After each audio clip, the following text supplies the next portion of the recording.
ఈ వీడియోలో శ్రావణ మాసం విశిష్టత గురించి తెలుసుకుందాం. శ్రావణ మాసం ఎందుకు పవిత్రం?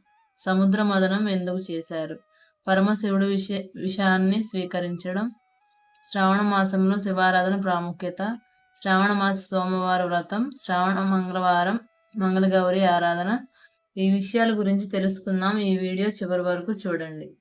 మన తెలుగు సంస్కృతుల్లో ప్రతి మాసానికి ఒక ప్రత్యేకత ఉంది. అయితే పరమశివుని భక్తులకు ఎంతో ప్రీతికరమైన మాసంగా భావించేదే శ్రావణ మాసం. శ్రావణ మాసం వచ్చిందంటే ఆలయాల్లో శివనామ స్మరణ, అభిషేకాలు, పూజలు, వ్రతాలు మరింత భక్తి శ్రద్ధలతో జరుగుతాయి. శ్రావణ మాసం ఎందుకు ప్రత్యేకమో తెలుసుకుందాం. శ్రావణ మాసాన్ని భక్తి, పూజలు, వ్రతాలు ఎంతో అనుకూలమైన మాసంగా భక్తులు భావిస్తారు. ఈ మాసంలో ముఖ్యంగా శివారాధనకు ప్రత్యేక ప్రాధాన్యత ఉంటుంది.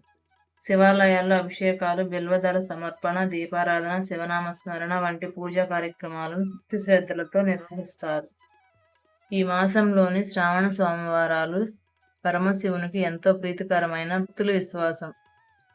అందుకే శ్రావణ మాసం అంటే భక్తులకు ఒక పవిత్రమైన ఆధ్యాత్మిక సమయం. సముద్ర మదనం గురించి తెలుసుకుందాం. శ్రావణ మాస మహిమను చేసేటప్పుడు సముద్ర మదనం కథను కూడా భక్తులు గుర్తు చేసుకుంటారు. ఒకప్పుడు దేవతలు తమ శక్తిని కోల్పోయారు.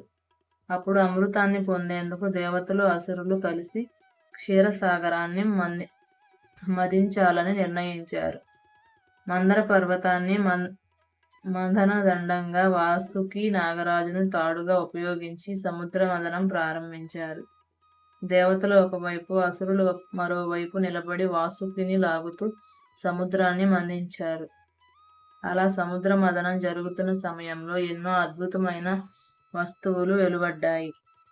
కానీ మొదటగా బయటకు వచ్చినది మాత్రం భయంకరమైన హాలాహల విషం. ఆ విషం అత్యంత ప్రమాదకరమైనది. దాని ప్రభావం వల్ల సృష్టి మొత్తం నాశనం అయ్యే పరిస్థితి ఏర్పడిందని పురాణ కథనం చెబుతుంది. దేవతలు, అసురులు భయపడిన పరమశివుడిని ఆశ్రయించారు. మహాదేవ, ఈ విషయం నుంచి మమ్మల్ని, ఈ సృష్టిని కాపాడండి అంటూ శివుణ్ణి ప్రార్థించారు. లోకరక్షణ కోసం పరమశివుడు విషాన్ని స్వీకరించడానికి సిద్ధపడ్డాడు. పరమశివుని త్యాగం.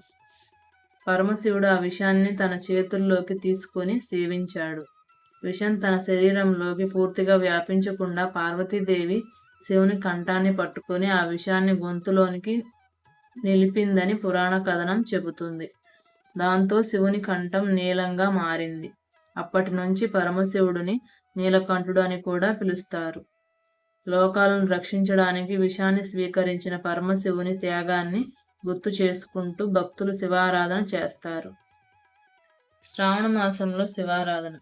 శ్రావణ మాసంలో శివునికి అభిషేకం చేయడం, బిల్వ దళాలు సమర్పించడం, దీపారాధన చేయడం, శివనామస్మరణ చేయడం భక్తులు పవిత్రమైన ఆచారాలు భావిస్తారు. ముఖ్యంగా శ్రావణ సోమవారాల్లో భక్తులు ఉపవాసం లేదా నియమాలు పాటిస్తూ పరమశివుని ఆరాధిస్తారు. పాలు, నీరు, పంచామృతాలతో అభిషేకం చేసి ఓం నమః శివాయ అని భక్తితో జపిస్తారు. ఇక్కడ ముఖ్యమైనది కేవలం పూజా విధానం మాత్రమే కాదు. భక్తి, నియమం, మంచి ఆలోచనలు, మంచి ప్రవర్తన కూడా అంతే ముఖ్యమైనవి. శ్రావణ మంగళ గౌరీదేవి పూజ. శ్రావణ మాసంలో మంగళవారం కూడా ప్రత్యేకమైనదిగా భావిస్తారు. ముఖ్యంగా వివాహిత మహిళలు మంగళగౌరి దేవిని భక్తి శ్రద్ధలతో పూజించే సాంప్రదాయం అనేక ప్రాంతాల్లో ఉంది. మంగళగౌరి అమ్మవారిని సౌభాగ్యం, కుటుంబ శ్రేయస్సు, శాంతి కోసం భక్తితో ఆరాధిస్తారు. పూజలు, వ్రతాలు, దీపారాధనలు నిర్వహిస్తూ అమ్మవారి అనుగ్రహం కోరుకుంటారు.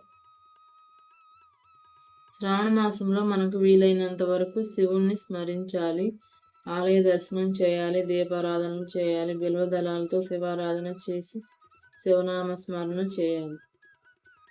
అవసరమైన వారికి అన్నదానం చేయాలి. అందుకే శ్రావణ మాసం కేవలం ఒక మాసం కాదు. భక్తికి, ఆధ్యాత్మికతకు, నియమానికి, దైవస్మరణ ఒక పవిత్రమైన అవకాశం. ఈ శ్రావణ మాసంలో పరమశివుని మనసులో చెడు ఆలోచనలు విడిచిపెట్టి మంచి మార్గంలో నడుద్దాం. పరమశివుని అనుగ్రహం మీకు, మీ కుటుంబానికి ఎల్లప్పుడూ ఉండాలని కోరుకుంటూ ఓం నమః శివాయ, హర హర మహాదేవ్.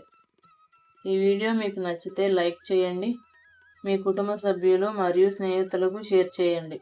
ఇలాంటి మరిన్ని తెలుగు భక్తి కథలు, పురాణాలు, విశేషాలు మరియు ఆధ్యాత్మిక విషయాల కోసం మన తెలుగు ముత్యాలు ఛానల్ సబ్స్క్రైబ్ చేయండి.